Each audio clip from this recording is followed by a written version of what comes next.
Welcome to the Daily Squeeze Take 12. Today I'm going to talk about snacking.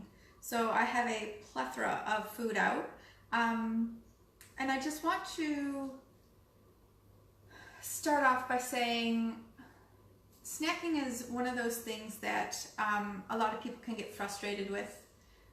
The topic of snacking itself is really one that people keep to themselves sometimes. When you're home and at night and you're snacking, people tend to go a bit overboard sometimes. They don't understand why they are craving sugary food, whether it's sugar or savory. I'm going to find my tongue this morning.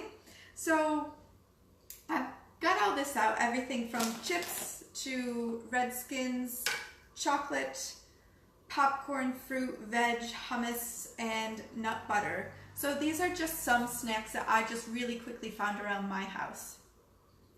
There's the more marked side. However, lately, even with the chips or crisps or whatever you want to call them, I love to indulge as well. So I'm not perfect by any means. And there's always kind of a reason behind why we're craving that stuff. So when you're frustrated at night and you reach for a snack, you have to try to think about your day. Try to think about what choices that you have made. Try to think about why you want this. Sometimes we're lacking something else, and that's what's making us crave some comfort food, pretty much. So if you do live alone and you're going for the snacking late at night, it could be because you're actually craving some time with someone. Maybe it's a good time to try and call a friend or Skype or get online and start chatting with someone. It all depends on you and what you actually really need. You could just be thirsty as well, so maybe instead of grabbing a snack, you could grab a drink in order to kind of, sorry, the cat's chewing on my day planner. She's being so weird this morning. So yeah, you could always grab a drink as well if you're feeling like you just want to have that snack. Obviously, water is a great choice. Tea at night. You could go for some kind of a chocolate drink. You could go for the sugar-free kinds. They're not necessarily as healthy a choice as some vegetables and hummus or something, or vegetables, nut butter. You could pop your own popcorn. The the salty, buttery bags of popcorn, obviously not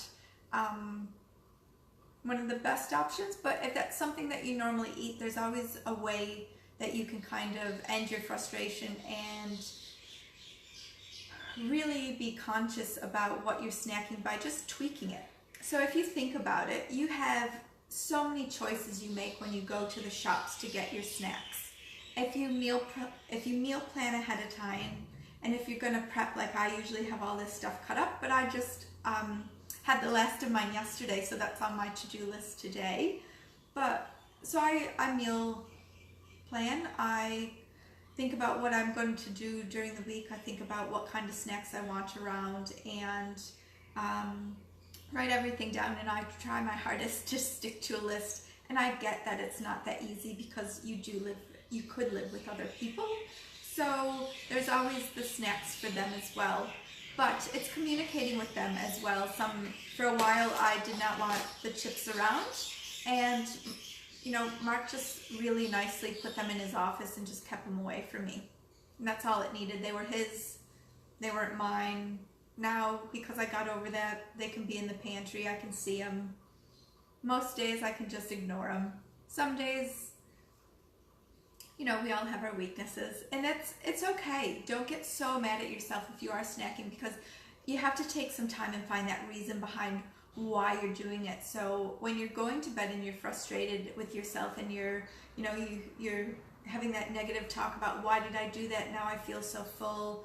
all that kind of stuff can pop up, and then you can actually go to bed and you're really agitated, and then you can wake up that way as well. So we want to try and stop that mindset. We want to say that it's okay. I get that I'm doing this for a reason. Now let's figure out why. So the choices that we make when we go shopping and stuff, you know, you have a choice to write the list. You have a choice to stick to the list. You have a choice to walk down the aisles with the chips and the chocolate in it. You have a choice to pick it up off the shelf and put it in your cart. You have a choice to pick it out of your cart and put it on the, what is it, like a little conveyor belt? I don't even know. You know, empty your cart to get everything scanned. So that's a choice as well, to not put it back on the shelf. You then pay for it, so that's a choice as well. You then carry it to your car, another choice.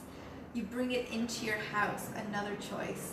You put it away where you can see it, reach it, you know it's there, another choice as well. So we have all these choices that we make in regard to snacking, and it's just being mindful about all the snacking and really figuring out why you're snacking. So with all your choices, it's simple to talk to, if you do live alone, obviously, the best thing is make different choices. You know, if you're getting the buttery popcorn, pop your own kernels. Some people are then scared, I don't know how to pop my own kernels. It's right on the packet. You just heat a little bit of oil on the stovetop, pop it up, and then makes the house smell that good as well. Yeah, it doesn't have that buttery flavor all over it, but it's that nice stepping stone to get out of one habit and to start making some healthier choices. So snacking is all about choices and then why we're doing it. Leave me any comments or questions that you have, and this topic will not go away. I'm going to talk about this a lot more, so I will see you guys soon.